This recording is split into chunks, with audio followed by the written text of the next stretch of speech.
Aqui Ricardo Cruz, conhecido como Serrinha Raiz, oriundo da escola de samba mais antiga do Rio de Janeiro, Estácio de Sá, que era Deixa Falar, e Unidos de São Carlos, criado em 1928, 12 de agosto. Então, a minha história vem seguindo das origens também, que a minha avó era do Império Serrano, por isso que há essa dúvida, por que do Serrinha? Minha avó viria a ser lá de Madureira, onde eu fui criado também. E aí tinha a história que eu pequeno no Estácio, todos, Serrinha, Serrinha, lá do Império Serrano. Não, eu sou Estácio de Sá, moleque, né, criado naquele meio ali com muitos bambas, baluarte. E aí cresci com esse vulgo Serrinha Raiz. E então vinha a ser minha história na minha vida um pouco de Madureira do Império Serrano, que muitos não sabem, mas sou muito criado assim, a raiz da Estácio de Sá, onde da qual me criei. Claro, sim, aquela fase de momento criado com a avó, né, em Madureira. É, também acompanhei muito aquela cultura lá do Império Serrano, do jongo em si. E aí, criado, né, no mundo do samba. E hoje não acredito que cheguei a algum destino que nem eu mesmo acreditava que ia estar. Claro, não somos nada, não cheguei a lugar nenhum.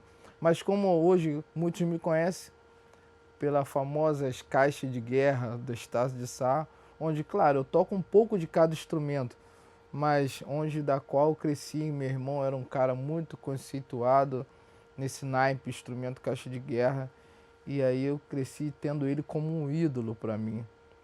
E isso me fez inspirar a tocar a caixa de guerra. Claro, sempre a gente tem a curiosidade quando criança de querer tocar um repique, uma caixa, um tamborim, mas eu tive um carinho, um amor ao instrumento caixa de guerra, onde meu irmão era um cara que era muito conhecido pela sua batida, pelo swing, como todo mundo fala, ele tinha uma batida única. Então eu cresci tendo ele como espelho. E a primeira escola de samba, né, que eu desfilei foi Estácio. Depois meu universo foi a visitar as outras escolas de samba, como Beija-Flor, Salgueiro, Unidos da Tijuca. E tive a oportunidade de desfilar e ser diretor de bateria. No ano de 2000, eu vim a ser diretor de bateria da Estácio, da Unidos da Tijuca, fui diretor, também fui convidado pelo mestre Deus o tenha, nosso saudoso mestre Coé da Mocidade, na Unidos de Padre Miguel. E por aí continuei minha trajetória no samba em si, e aprendendo um pouco de cada coisa, de cada instrumento, tendo experiência. Um cara que foi o que me colocou nas baterias, e tenho uma gratidão por ele, é o mestre Cissa. Tenho um grande respeito por ele, é um cara que ele foi o cara que me chamou. Você vai desfilar na Estácio de Sá. Tinha uma resistência naquela época. Meu irmão, não, você ainda não está preparado. Até para você entrar numa bateria antigamente, não é como hoje em dia, que toca legal, mas antigamente tinha um certo como é, resistência. Por mais que você tocasse, não, você é uma criança. Os mestres de bateria eram mais rígidos antigamente. Hoje em dia não, tem mais malícia, mais flexibilidade, é mais fácil, você toca direitinho, você sai numa escola de samba. Antigamente não, aquele era ritmista daquela escola, desfilava naquela escola. E aí fui crescendo e aprendendo e tendo muitas experiências, tanto nas baterias, como vivenciei muitas coisas boas e ruins nesse, nessa esfera, nessa atmosfera do samba, da escola de samba, que foi muito gratificante para a minha vida, que te ajuda muito, né? Claro, precisamos estudar, mas essa experiência que eu tive, eu acho que é a única para mim. Então, e nessa minha trajetória, né, na experiência das baterias e principal na Estácio, tive a experiência de aprimorar a batida da Estácio de Sá, né? Que cada escola é como eu falo, a caixa de guerra é como se fosse a identidade, a digital de uma bateria. Nós identificamos as escolas de samba pela batida de caixa. Claro que todos os instrumentos, todos os naipes têm a sua importância em conjunto, mas propriamente dito da caixa, que, que eu tenho um carinho muito grande, como a Estácio era famosa, batida forte, swingada, as famosas caixas de guerra do Estácio de Sá, então eu aprendi de uma maneira, e como tem uma lenda que diz as histórias, por que, que a caixa de guerra não é tocada embaixo e a caixa lá no Estácio é em cima? Claro, a posição correta de uma caixa de guerra é embaixo, que vem da postura de banda marcial, de militar. E naquela época, antigamente, claro, eu não posso ter concreto, porque eu não vivenciei, não nasci naquela época, mas correntes fortes dizem que como o sambista tinha uma resistência, um preconceito, era marginalizado, e aí naquela época os malandros daquela época eram procurados pela justiça, na brincadeira do carnaval tocando instrumento, eles se escondiam dizem que se escondiam da polícia, escondendo o rosto, segurando a caixa, e daí perceberam que tinha uma sonoridade maior e sentia a perfeição da batida, a proximidade do instrumento ao ouvido. E por aí foram tendo essa questão, é verdade ou não é? E também da mobilidade, que você com a caixa aqui em cima tem a mobilidade de girar o corpo, de ir para frente, de andar, do que uma caixa embaixo. A mobilidade, a flexibilidade, você com a caixa em cima é diferente. Claro, tem muitas escolas de samba no Rio que não tiraram, dependente dessa história ser verdade ou não, verídica, dessa lenda que dizem que é por causa do marginal, como falam, né? Nós somos marginalizados, sambistas, mas no bom sentido, que era para se esconder da polícia, descobriram que isso é bem mais flexível e mais fácil, e também perceberam a sonoridade, que é muito mais rápido, e a perfeição, né? O retorno em si. E como algumas escolas hoje, que desde aquela época não tiraram sua tradição, como a Mangueira, a Ilha do Governador, a Portela, são escolas que mantêm sua tradição de ser tocada em baixa. Essas são Mocidade, Dependente de Padre Miguel, são escolas que não tiraram essa tradição mesmo de continuar a sua originalidade, desculpa. E aí, por aí vim aprimorando a batida e, como diz, cada um tem seu jeito de tocar. Claro, nós temos que tocar uniforme, né? Em conjunto. Mas aí eu aprimorei meu jeito de tocar. Cada um tem seu toque, eu tenho meu sotaque, como diz, na minha batida, né? E aí é onde que eu peguei o carinho por esse instrumento, né? E sou grato a esse instrumento, que desse instrumento me levou a outras oportunidades, ao mundo, a experiência. Tenho a gratidão a muitos amigos do samba que me ajudam, que hoje também faço parte do grupo chamado Batuque Digital, que é como se fosse a vitrine do carnaval, é a seleção dos sambistas. Então, é onde que esse instrumento me levou a conhecer o mundo.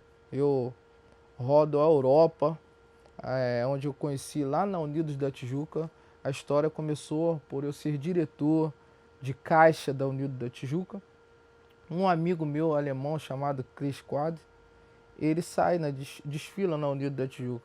E uns amigos dele que frequentam o Carnaval do Rio de Janeiro foram à quadra da Unidos da Tijuca e queriam fazer um workshop de caixa. E nós na época não tínhamos muita intimidade.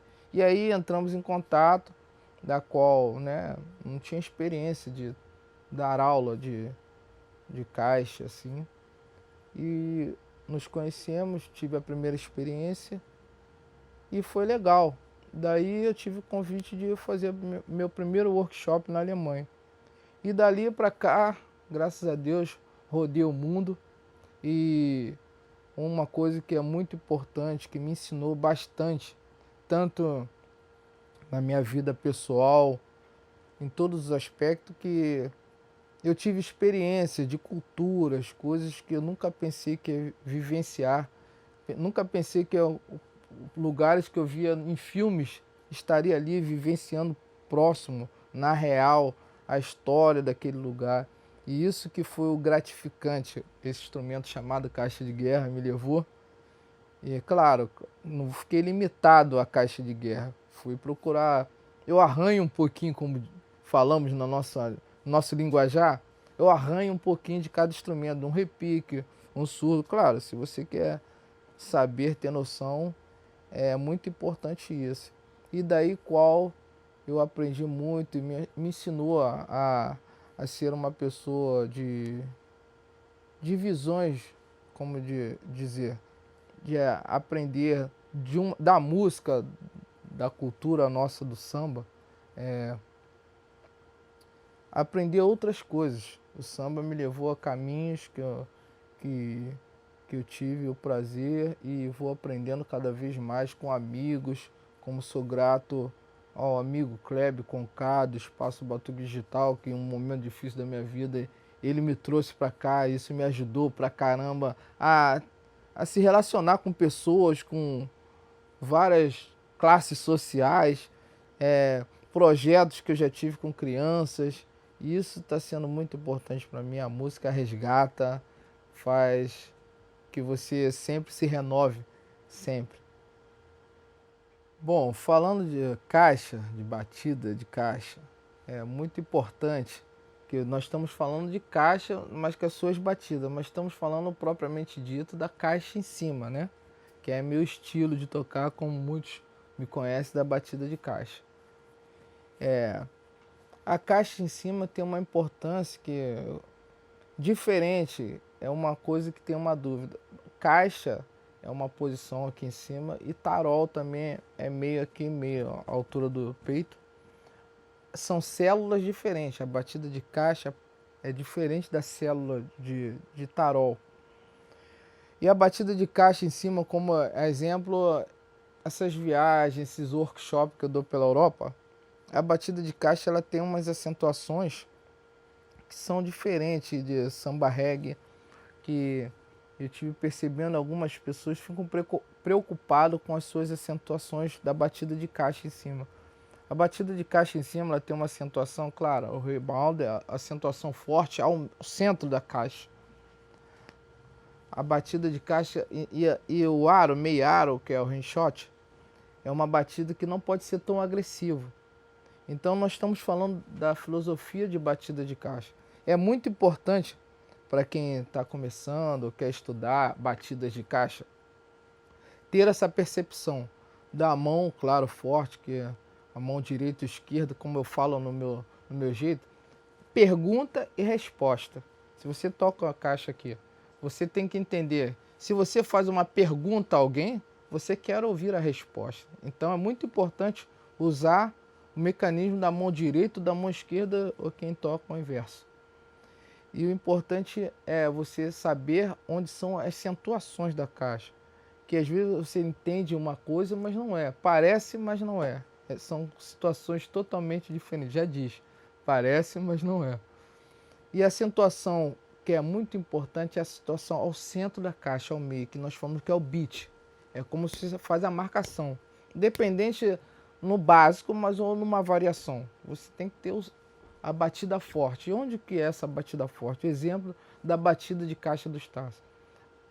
A Estácio tem uma batida forte. Precisão, assim, não é correr. Há essa diferença. Hoje a bateria do Estácio sempre foi uma bateria corrida, não. A bateria do Estácio, claro, não tem essa história que ela sempre foi uma bateria corrida. Eu não vou nem muito lá atrás, eu vou mais próximo aqui um pouco. Campeonato de 1992, Paulicéia Desvairada. Se vocês pegarem o desfile lá, você vê o andamento do desfile naquela época para hoje. Então não posso... E confirmo isso aqui para vocês que não existe isso, que a bateria do Estácio sempre foi corrida.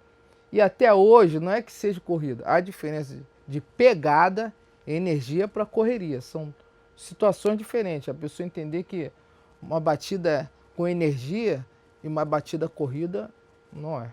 São situações diferentes. Você bater com precisão no instrumento, diferente de força para precisão. Você tira o som do instrumento não na força, mas sim na maneira que você toca o instrumento, dependendo de caixa, mas estamos falando de caixa. Você precisa ser preciso e saber a técnica da onde você está desenvolvendo a sua batida no instrumento, e não a força. E a batida acentuada é o centro, que é o beat, né? Tuc, tá, tuc. Isso que é importante. Essas duas primeiras notas, uma é mais forte e a outra é meio que tipo um amortecedor. Isso que é importante, você ter a batida ao centro e meio aro. O meio aro é só como se fosse uma base, não que você toque. Porque, exemplo, já tive grupos de bateria que eu falava caixa, então você percebia na parte sonora que a acentuação era no aro, no rechote. E não é, porque se você toca inverso, lá no, como vou falar mais assim, no aro e pele, a acentuação forte embaixo fica meio que um samba reggae.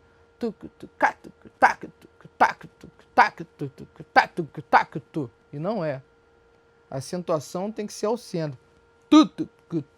E a resposta também tem que aparecer. Você não pode ficar preocupado com a batida da sua mão forte, fazendo um movimento ao instrumento, ao nylon, e esquecer da sua mão esquerda. É como eu falei. Pergunta e resposta. Se você pergunta alguma coisa a alguém, você quer ouvir a resposta. É a mesma filosofia da sua mão direita ou esquerda. Então você tem que ter a acentuação forte.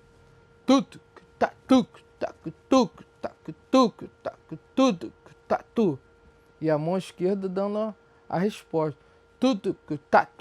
Mas nenhum dos dois, como a mão direita e a mão esquerda, tem que ser exagerado. Tem que ter uma dosagem entre o movimento da sua mão com a outra, com a direita e a esquerda, quem toca destro e ambidestro. E essa batida, que são acentuações fortes, né? É como se fosse, vamos no modo mais prático para entender essa filosofia, é como se fosse a batida de um pandeiro do partido alto.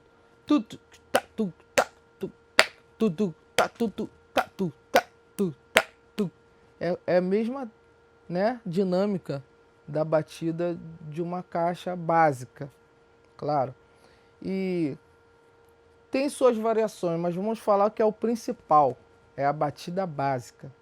Independente de se é virtuoso ou se faz variações, que é uma filosofia que eu aprendi, uma frase simples: o menos é mais, em qualquer hemisfério. Você fazendo a batida básica com precisão, é como se fosse essa junção da batida do partido alto do pandeiro. E hoje, com essas variações, eu falo que num samba mesmo, hoje muitos estão fazendo essa variação, que é a rufada que nós falamos. Essa tremida no nylon com a baqueta, que se chama rufada. Tem escolas que tem essa célula com essa rufada, mas na Estácio e na minha batida, um exemplo, ela é uma batida básica. Claro, alguns momentos eu falo por mim, não que eu vou chegar numa escola de samba e vou fazer a rufada. Eu vou tocar o que é para ser tocado na célula de caixa da escola que eu tiver. Mas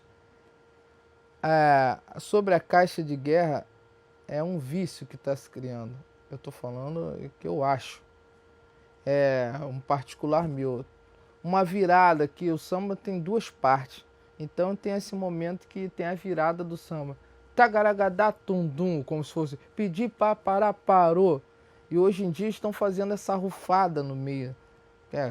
Está sendo uma moda, eu até brinco com alguns amigos meus, mas o original certo não tem rufada. Tagaragadá tum-tum.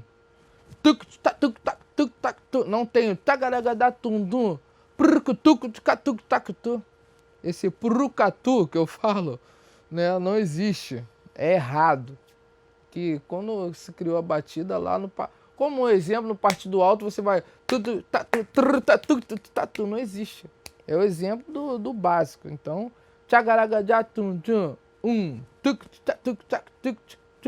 e hoje em dia tá assim, muitas escolas estão fazendo essa virada com a rufada, entendeu? Claro, a rufada que nós falamos sobre esse trrr, né, para entender melhor, algumas escolas, na célula da sua batida, tem esta rufada. Daí, hoje em dia, que eu falo com algum tempo, estão fazendo a virada de segunda ou entrando na primeira. Isso está impregnando tanto que até às vezes hoje eu tenho esse vício de entrar rufando. Mas o certo é.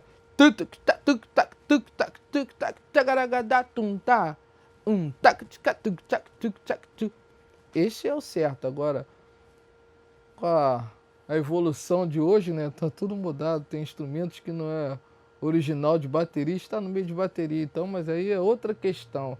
Vamos falar da caixa, porque se voltarmos à questão do que está acontecendo nas baterias, aí é outra história. Então vamos voltar ao instrumento caixa de guerra, que eu quero que quem esteja começando agora, quer aprender, aprenda o básico, sem inventar, sem firula, sem rufada. Aprenda a se preocupar com o movimento da sua mão na batida ao nylon, ao instrumento. Não força, mas ter o jeito, a técnica. É importante a segurada na baqueta, é muito importante. Hoje em dia nós temos esses modelos aqui, mas no sentido da baqueta na sua mão, você ter essa preocupação, como eu seguro minha baqueta para tocar em cima. Porque também a batida em cima é diferente você tocar a batida de caixa embaixo. Estou falando no sentido de você segurar a sua baqueta. E outra coisa importante para quem toca caixa em cima, a baqueta da sua mão que você executa no instrumento, que é sua mão forte, é essa maior. E para a mão de apoio, que é a mão de resposta, nós usamos uma baqueta menor, até pela mobilização, pelo movimento que você faz. Você com uma baqueta grande, você sobrecarrega a sua mão e até força mais o movimento ao nylon. E nós adaptamos, não agora, nós que eu digo, para melhor execução do instrumento. É uma baqueta menor, que você tem mais a flexibilidade ao tocar no instrumento. É como se fosse física. O peso de uma baqueta para sua mão de apoio menor, fica muito mais fácil de você executar com mais precisão o instrumento do que você com uma baqueta bem maior.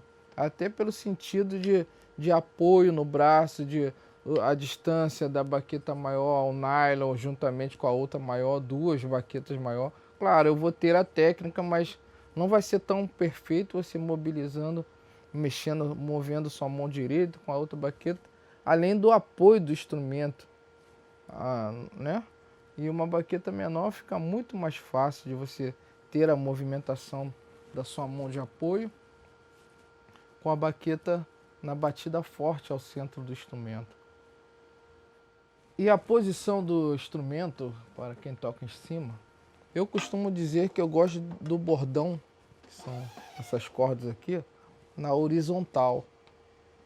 E primeiramente nós temos que ter a preocupação como segurar o instrumento. Tem pessoas que pensam que é abraçar o instrumento, tocar assim, tocar. A posição é simples. É como você apoia a sua caixa no antebraço. E essa parte aqui precisa ficar entre seu ombro. É esta a posição.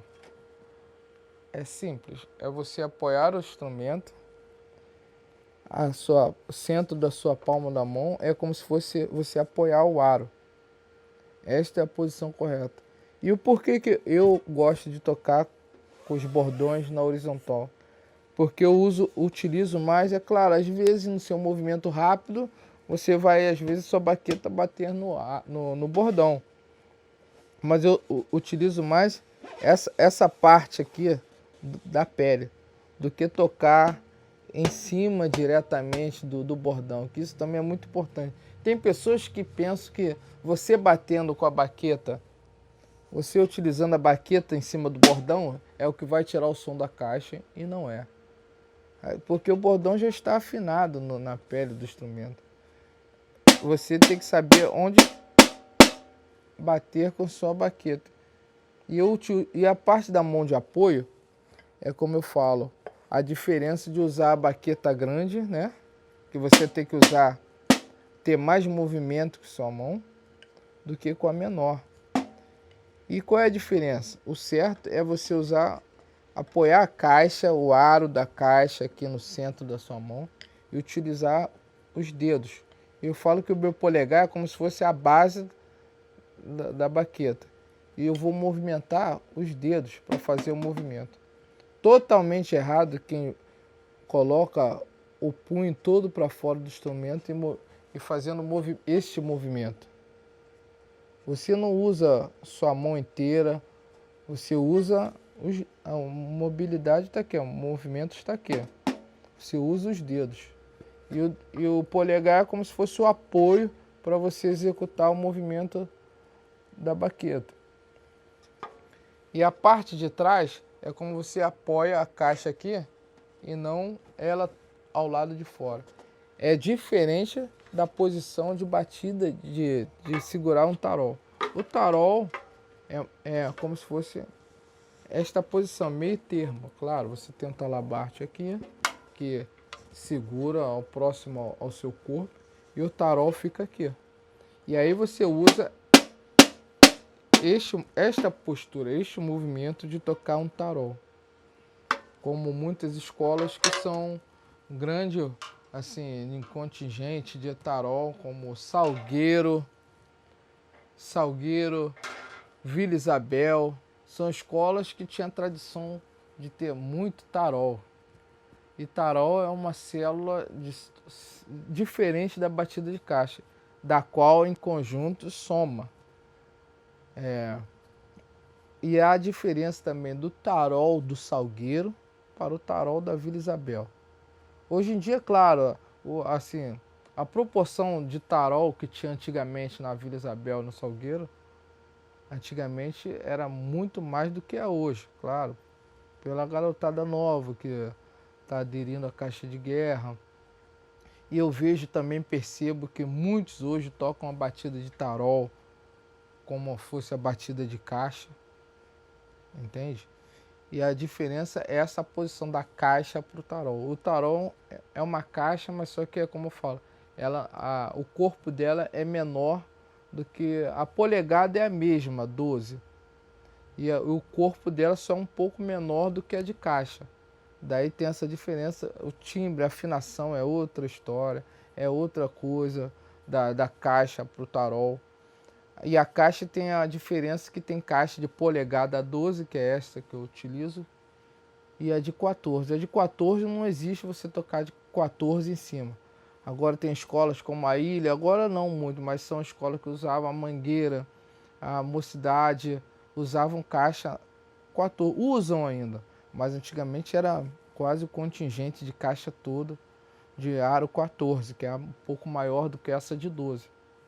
Agora não existe tarol polegada 14, sempre é 12.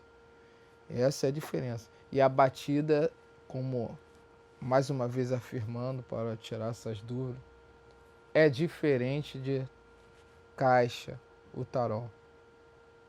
Gente, hoje é importante ter uma grande preocupação que temos que trabalhar, ter essa visão da parte da caixa que nós estamos falando, da educação musical. É como eu falei anteriormente, bater com precisão é diferente de você correr. Então temos que ter, primeiramente, a técnica, a preocupação da execução da sua mão direita com a sua mão esquerda, a força, entendeu? Nós temos, hoje em dia, que é tudo em conjunto. Se você toca uma caixa e um outro instrumento está correndo e você não tem a precisão, o controle da sua educação musical, aí a coisa fica meio que fora de ordem, fora de ritmo. Então você precisa ter o controle, claro, do tempo, você fazer uma boa execução, que primeiramente nós temos que ter. Se você pega o instrumento caixa, né? Primeiro, afinação. Você tem que saber se o seu instrumento está afinado. Você tem que ver se a pele, o bordão está esticado, que, né, é a principal. Afinação. Depois a postura. como você segura o seu instrumento. Isso é importante. Você saber como você está segurando o seu instrumento, como você está sendo executado sua batida no instrumento. Então, nós temos que ter essa preocupação com a gente. Educação musical. Como eu estou me comportando perante o meu instrumento, segurando a minha movimentação da minha mão direita com a minha mão esquerda, a parte sonora e a movimentação sobre essa questão da melodia, você fazer uma variação é outra coisa importante que você está tocando, você tem que... se você tem esse nível técnico de fazer uma variação numa melodia do samba, é outra história, mas não é porque você tem que ficar solando o samba inteiro. O importante é o groove, é a cadência, é o andamento, é o reto. Você tem que ter a percepção do que você está executando no reto. Ter a segurança, a base, que é o chão da sua batida no reto. Agora essa firula não é nem sempre, é totalmente errado você toda vez fazer variações no samba. Mesmo que você tenha um nível alto de batida de caixa, você tem que fazer variação, porque às vezes a sua precisão no teu tocar reto vai somar mais do que você fazer um solo, mostrando que você sabe tocar a sua caixa de guerra no instrumento. É importante essa preocupação, é você saber executar seu instrumento de uma maneira correta, é como segurar, ter a técnica, a cadência que o samba está sendo executado, você saber o que você está elaborando ali naquele momento com a sua mão direita, esquerda e assim sucessivamente, e a afinação. Isso depende de, mesmo tocando em cima e embaixo, mas o instrumento caixa de guerra precisa ser bem executado, porque é um instrumento de muita importância numa bateria. Ela, por mais que todos os naipes, como tamborim, repique, primeira, segunda, terceira, tem sua grande importância, que é um conjunto. Um depende do outro ali. Mas no instrumento caixa de guerra é um instrumento muito importante numa bateria, é como se fosse a identidade, é a maior quantidade. Hoje em dia, a contingente de caixa de guerra é muito grande. Então, precisa ser muito bem executado para que uma bateria de uma escola de samba tenha um ritmo, como nós falamos, bonito, gostoso. Isso que é importante. Ainda mais essa preocupação que nós temos que ter. Pelo contingente, é o maior número de naipe, é a caixa, né? Então nós precisamos ter essa preocupação da execução do instrumento. Uma dica que eu venho, querer ajudar, que eu também procuro aprender, que isso é muito importante. Eu não sou do cara, o fera, como dizem, mas eu até falo sempre que, independente do nível que a pessoa toque, ele tem uma coisa ali para ensinar para mim. Eu busco, independente do nível que a pessoa toque caixa, eu procuro buscar que ali eu tenho informações importantes para mim. Mas falando nas batidas, é muito importante a execução, e eu vou dar uma dica para a pessoa que está começando a tocar caixa. É principalmente isso, é saber se seu instrumento realmente está afinado, saber a afinação da caixa, a posição, a postura como você toca o instrumento, e fazer a execução, para quem é iniciante, por parte. Pega a célula do instrumento e faz ela, não faz a batida direta. Você entendeu o que é uma célula de uma caixa? Você que está começando agora, executa ela por parte e num tempo devagar. Que é muito fácil, tem muitos que tocam e correndo rápido é uma coisa. Agora você executar com precisão e devagar, você vai entender e desenvolver, aprimorar sua técnica no movimento. Eu sempre estudo minhas batidas bem devagar. É como eu falo, a filosofia. Quando você nasce, você começa a engatinhar para ficar em pé, para depois andar e correr. Então é da mesma filosofia. Você não pode ir ao contrário da natureza, você já correr e não saber engatinhar. Então é muito importante você fazer o movimento que esteja estudando em casa, fazer parte por parte, você entender, viu qual é a batida, pausa, fez a primeira execução com a mão direita, a mão esquerda, pausa. Vai executando e fazendo um crescente dessa célula, entende? E num ritmo bem devagar, não aquilo quase parando, mas num ritmo relaxado, um ritmo que você entenda o que você vai executar com a sua mão, de movimento das acentuações, da mão direita com a mão esquerda, como eu falo, da mão de pergunta, da mão de resposta. Mas primeiramente você tem que entender a acentuação e executar por parte. E bem sempre, e movimentos repetitivos. Isso que vai ajudar a pessoa a aprimorar a sua batida. É uma dica que eu estou deixando aqui para os iniciantes, a galera que está querendo aprender. Agora a galera que está aprendendo aí é só aprimorar a educação musical, que eu tenho muitas amigas aí que eu tenho uma admiração, tanto já de idade como uma galera nova aí, tem uma galera boa. E uma outra dica, essa galera boa e jovem que estão começando aí com uma energia, é só uma coisa simples, é ter a educação musical, que o talento já nasceu.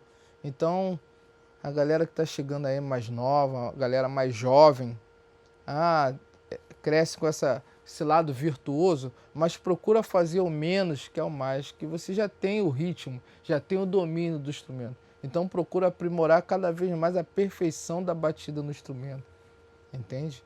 Essa é uma dica aí, eu acho que pode ser importante, né? Eu fico deixando aqui esse recado, essa dica aí, né? E agradecer por aprender muito no mundo do samba, aprender muito com os amigos e a importância do que esse instrumento caixa de guerra fez na minha vida, que eu tenho muitos como referência, como Deus o tenha, meu irmão, que foi um espelho para mim. Ele realmente, não porque era meu irmão, mas ele tinha uma batida fera, tenho saudade dele pra caramba. O mestre Cissa me ajudou, admiro muito a batida dele. E é importante, esse instrumento me ajudou muito e sou feliz, grato por isso, grato por Deus me dar um caminho que eu segui. E só tenho a agradecer, mais nada. Obrigado a todos e quero cada vez mais aprender e ser eu, o Serrinha Raiz. Valeu, não sou ninguém, mas procuro ser alguma coisa para poder passar para os meus filhos, para as pessoas, fazer o bem e sempre me espelhar no bem e sempre de tudo colher o bem. Valeu.